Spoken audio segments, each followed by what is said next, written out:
নমস্কার বন্ধুরা, প্রিয়ার রান্নাবান্নায় তোমাদের সবাইকে আরও একবার স্বাগত জানাই। চলে এলাম একটা নতুন ভিডিওর সঙ্গে। আজকে আমি তোমাদের সঙ্গে শেয়ার করব পুঁইশাক, বেগুন, আলু দিয়ে ভেটকি মাছের মাথার চচ্চড়ি। এই রেসিপিটি নতুনত্ব কোনো রেসিপি নয়, বহু পুরনো রেসিপি। আমরা প্রত্যেকটা বাঙালি মাছের মাথা দিয়ে চচ্চড়ি খেতে ভীষণ ভালোবাসি।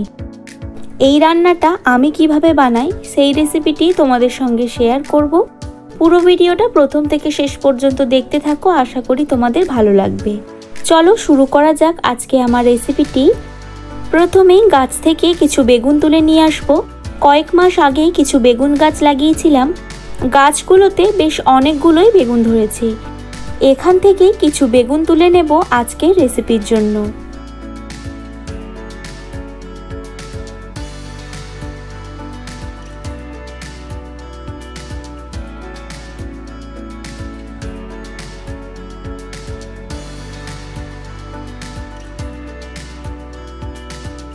এবার লঙ্কা গাছ থেকে কিছু লঙ্কা তুলে নেব। বেশি লঙ্কা নেই, আগের দিনেই বেশ কিছু লঙ্কা তুলে নিয়েছিলাম। যে কটা আছে সেই কটা তুলে নেব।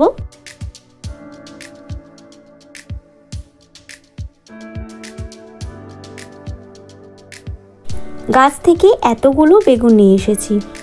সব বেগুন তো আমার লাগবে না, এর মধ্যে থেকে কিছু বেগুন নিয়ে বেগুনগুলো ছোট টুকরো করে কেটে নেব। এর আগে ভেটকি মাছের কাঁটা চচ্চড়ি রেসিপি আমার চ্যানেলে দেওয়া আছে।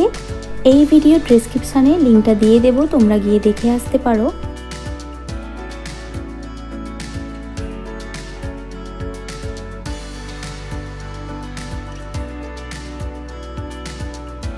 বেগুনগুলো সব কেটে নিয়েছি। এবার কিছু পুঁইশাক ডাঁটা কেটে নেব।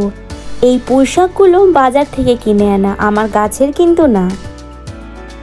যেমনভাবেই আমরা পুঁইশাক ডাঁটা কাটি ঠিক সেইভাবেই আমি ডাঁটাগুলো কেটে নেব।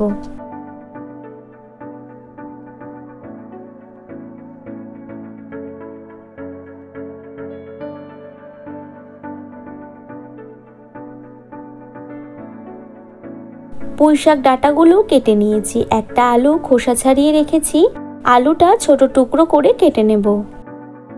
তোমরা এই রান্নাটায় তোমাদের পছন্দ মতো সবজি কিন্তু দিতেই পারো, যেমন কুমড়ো, রাঙা আলু বা তোমাদের যে সবজি পছন্দ সেই সবজি দিতে পারো।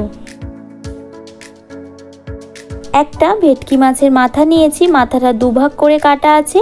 মাথাটা পরিষ্কার করে ধুয়ে নিয়েছি। এবার ম্যারিনেট করে নেব। দিচ্ছি পরিমাণ মতো লবণ, হাফ চা চামচ পরিমাণ হলুদ গুঁড়ো, সামান্য লঙ্কার গুঁড়ো। এবার মাথার মধ্যে মশলা খুব ভালোভাবে মাখিয়ে নেব।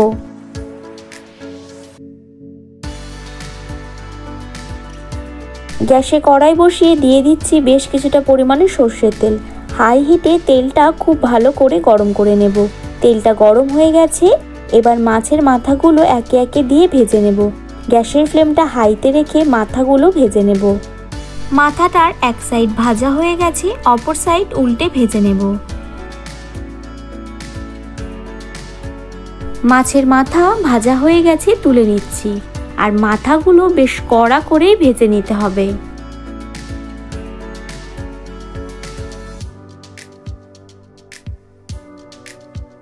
ওই তেলেই ফোড়নে দিয়ে দিচ্ছি দুটো তেজপাতা, একটা শুকনো লঙ্কা, আর দিচ্ছি হাফ চা চামচ পরিমাণে গোটা জিরে। গ্যাসের ফ্লেমটা লো টু মিডিয়ামে রেখে ফোড়নটা হালকা ভেজে নেব। ফোড়ন থেকে যখন একটা সুন্দর গন্ধ বেরোতে শুরু করবে তখন দিয়ে দেব পেঁয়াজ কুচি। গ্যাসের ফ্লেমটা হাইতে রেখেই পেঁয়াজটা বেশ লাল করে ভেজে নেব। দিচ্ছি কয়েকটা চেরা কাঁচা লঙ্কা, ঝালটা অবশ্যই নিজেদের পছন্দ অনুযায়ী দেবে। পেঁয়াজটা ভাজা হয়ে গেছে, পেঁয়াজের কালারটাও চেঞ্জ হয়ে গেছে। এবার এর মধ্যে দিয়ে দেব এক চামচ পরিমাণ আদা রসুন বাটা। আদা রসুনের যে একটা কাঁচা গন্ধ আছে সেই গন্ধটা যাওয়া অবধি ভেজে নেব। মশলাটা খুব ভালো করে ভেজে নিয়েছি। আদা রসুনের যে কাঁচা গন্ধটা সেই গন্ধটাও চলে গেছে। এবার কেটে রাখা সবজিগুলো দিয়ে দিচ্ছি।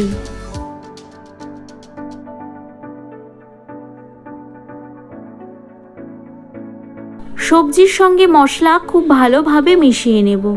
এই সময় গ্যাসের ফ্লেমটা একদম হাইতে করে দিতে হবে, কারণ সবজি থেকে প্রচুর পরিমাণে জল বেরোবে। হাই ফ্লেমে দিয়ে সবজি কষালে সবজির যে এক্সট্রা জল থাকে সেই জলটা তাড়াতাড়ি শুকিয়ে আসবে। মিনিট 3 সময় ধরে হাই ফ্লেমে সবজিটা খুব ভালোভাবে কষিয়ে নিয়েছি। এবার এর মধ্যে দিয়ে দিচ্ছি পরিমাণ মতো লবণ, হাফ চা চামচ পরিমাণে হলুদ গুঁড়ো আর দিচ্ছি 1 চা চামচ পরিমাণে কাশ্মীরি লঙ্কার গুঁড়ো। সবজির সঙ্গে মশলা খুব ভালোভাবে মিশিয়ে গ্যাসের ফ্লেমটা হাইতে রেখেই আরও মিনিট 4 সময় ধরে সবজিটা কষিয়ে নেব।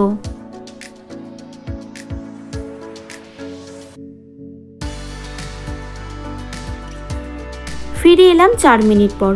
সবজিটা খুব ভালোভাবে কষানো হয়ে গেছে আর রান্নার কালারটা দেখো কতটা সুন্দর এসছে। এবার হালকা নাড়াচাড়া করে ভেজে রাখা মাছের মাথাগুলো দিয়ে দেব। মাছের মাথাটা দিয়ে আবারও খুব ভালোভাবে কষিয়ে নেব। এই সময় মাছের মাথাটা খুন্তি দিয়ে একটু ভেঙে দিচ্ছি।